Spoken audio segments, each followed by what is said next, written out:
Tucked away in a tiny corner of the region, Qatar is the second smallest country around the Persian Gulf after Bahrain.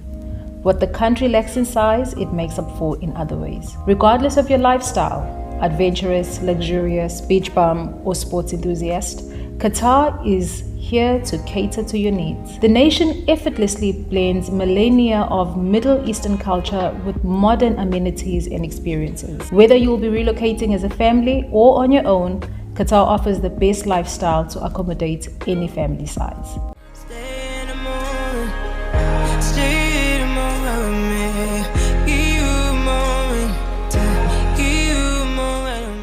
We have been living in Qatar now for 8 years. Officially in September it will be 8 years. So both my husband and I are teachers and we have more than 10 years of experience. I just wanted to make a video for you guys, for those people who are teachers who might be interested in making a move and relocating to a different country to further their career or just gain some international experience. So I hope you will find this video useful, and if you do have any questions about the information that I'm going to share with you, or if you just want to find out more information, please don't hesitate to get in touch with me in the comment section down below or on my other social media platform, which I will have on the screen for you guys. So let's just jump straight into what we are here for. So first things first, how do I find these jobs? Okay, I know that that's a question that most of you want answered, but don't worry, I will be sharing with you useful websites that you can use to find teaching jobs in Qatar. And these websites are not just for jobs in Qatar, but they have different other locations that you can actually try and find jobs in. But before we get into that, let's talk about the requirements that are needed in order for you to be able to teach in Qatar. And I'm going to speak specifically about Qatar because that is where I am currently at, and this is the information that I know from obviously my experience working in Qatar. So the first requirement is that you must be a certified teacher, so you should have a certified teaching qualification. Now this could be a B.Ed, it could be a PGCE, or it could be any sort of equivalent qualification. Now please be aware that part-time study is not considered as a qualification that you can use in Qatar. For example, I'm going to use South Africa as an example because that's where I'm from, and I know that in South Africa, UNISA, even though it is not like a part-time university, it is considered full-time, but it is through correspondence.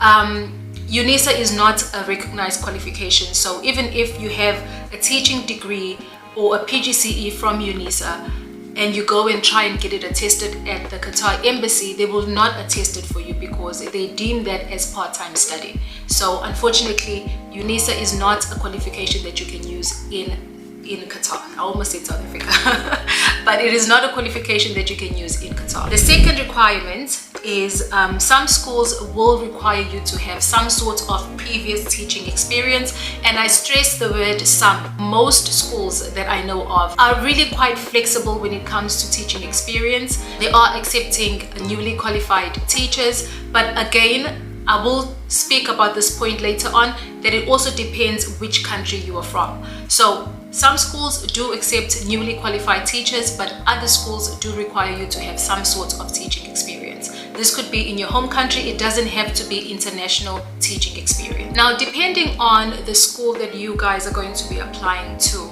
I would stress that in Qatar, it's not like, for example, South Africa again, where we just teach one curriculum, which is CAPS. Depending on the school that you are applying to, there is a particular curriculum obviously that is taught in that school. Now in Qatar, some schools teach the British curriculum, American curriculum, Canadian curriculum. So I would say that if you have experience teaching that curriculum, then you are obviously at a more of an advantage than the teacher who actually doesn't have experience teaching that curriculum. However, I will stress that if you are applying to a school where you maybe haven't taught that curriculum, I would advise you to actually go and find information and research that curriculum.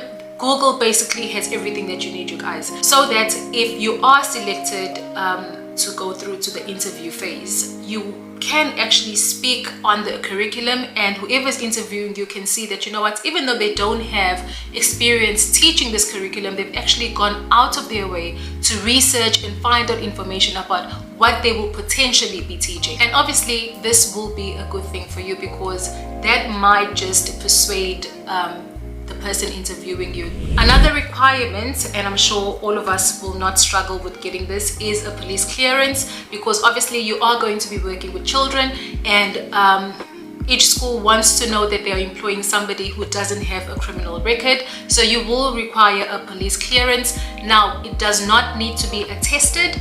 You just need to provide a police clearance that is less than 6 months. When I was coming over to Qatar, the school did require me to show them my teaching license. The teaching license had to be notarized, and so it is notarized by a lawyer, and obviously it did have to be attested. Your degree as well, your degree does need to be attested. So I will speak on South Africa again. So to attest your documents, they have to go to the High Court first. And if it is going to be notarized, it does have to go to a lawyer before it goes to the High Court.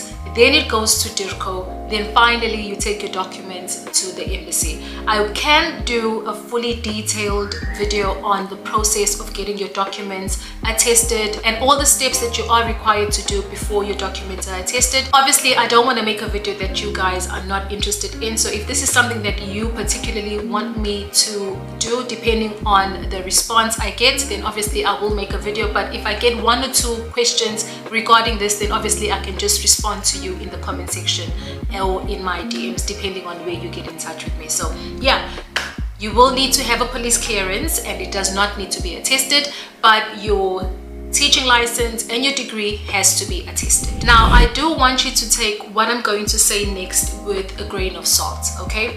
Some schools are very particular about where the teacher comes from. So some schools will only specifically want teachers from America, the UK, New Zealand, Australia, and South Africa, because these countries are seen as English being their first language, and obviously they want to employ people that will be able to deliver the curriculum in the English medium.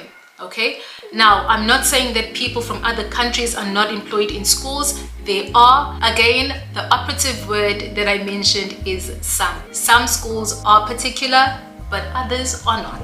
Okay, so now you know the requirements of actually being able to teach in Qatar, and you're like, okay, listen, I meet all these requirements. What is my next step? So your next step will be to go onto the website that I have on the screen. So the first one is International Teachers Plus, which is actually the agency that we used, my husband and I used, to come over to Qatar. This was like a couple of years ago, and they're still operational, and they will assist you in finding a job in Qatar.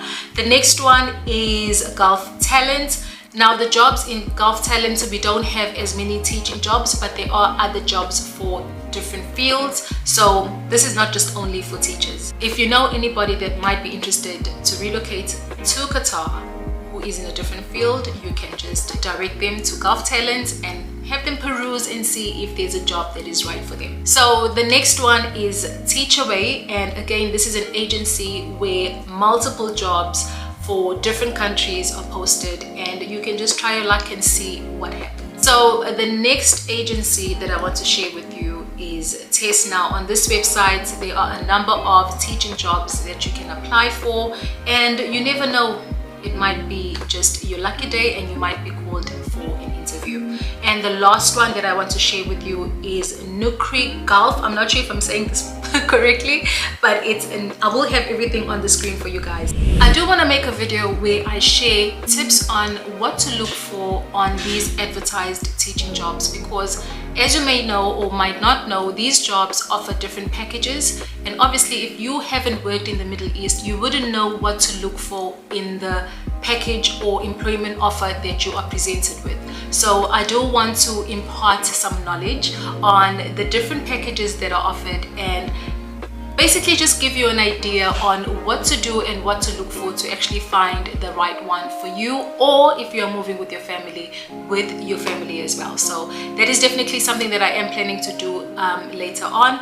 So yeah, if you have any other questions or have any video ideas that you want me to do, please do let me know in the comment section down below. There's just one thing that I want to stress, speaking of packages. Please do note that different schools offer different packages, as I've mentioned before.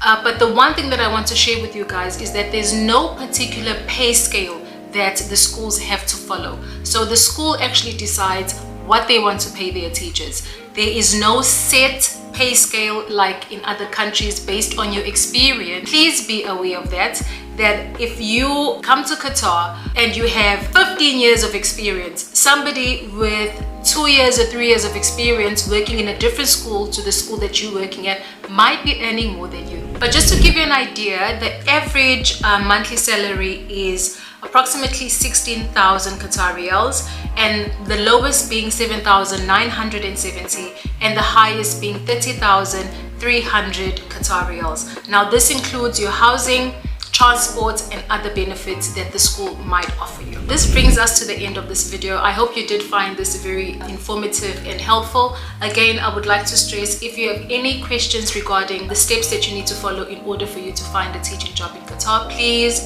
do get in touch with me. I will leave my information on the screen. If you want to get hold of me on Instagram, I will leave my Instagram handle on the screen, or you can just leave your comment in the comment section down below, and of course I will answer you. And obviously you've got my email in the description box. I can't speak now. You've got my email address in the description box if you do want to just drop me an email, and of course I will respond to you. So yeah, I hope to share more information on teaching as a whole in Qatar and just giving you a little bit more of an insight of what it is like to be a teacher in Qatar. So thank you so much for watching, you guys. I hope you enjoyed the video. Please don't forget to subscribe. These types of videos will be on my channel every Wednesday and Saturday. We are having our vlog, so I will see you guys on Saturday for the next video, and if you want an informative video, I will definitely see you on Wednesday. So thank you so much for watching. I love you guys. Bye bye. Don't forget to tell your friends to subscribe to my channel. I will see you on my next one. Bye bye. Can we just talk? Can we just talk? Talk about where we're going before we get lost. Can we just talk? Figure out where we're growing.